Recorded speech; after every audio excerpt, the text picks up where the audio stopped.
শিশুরা যখন অপ্রিয় পরিস্থিতির মধ্যে পড়ে, যেমন কোনো কঠোর শিক্ষক, অপছন্দের লোকের সামনে কথা বলতে হয়, তখন তোতলামির প্রবণতা বৃদ্ধি পায়। এমনকি স্থান ভেদেও তোতলামির মাত্রা পরিবর্তিত হতে পারে। কোচিং ক্লাসে বেশি তোতলানো কিন্তু খেলার মাঠে স্বাভাবিকভাবে কথা বলা, এই ধরনের উদাহরণ প্রায়ই দেখা যায়।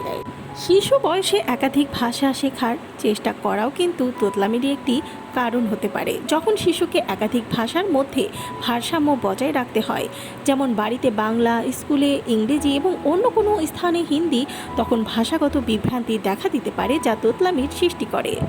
60% শিশু একা একা পড়াশোনা বা গান করার সময় তোতলায় না। এটি প্রমাণ করে যে তোতলামি মানসিক চাপ বা সামাজিক পরিস্থিতির সাথে সরাসরি সম্পর্কিত।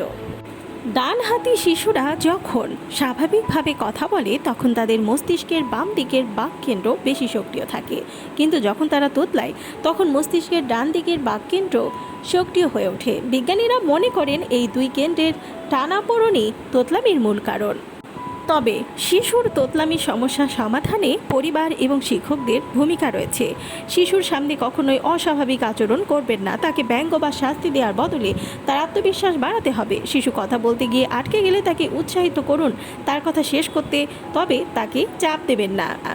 তোতলামি একটি সাধারণ সমস্যা হলেও এটা শিশুদের আত্মবিশ্বাসে নেতিবাচক প্রভাব ফেলতে পারে।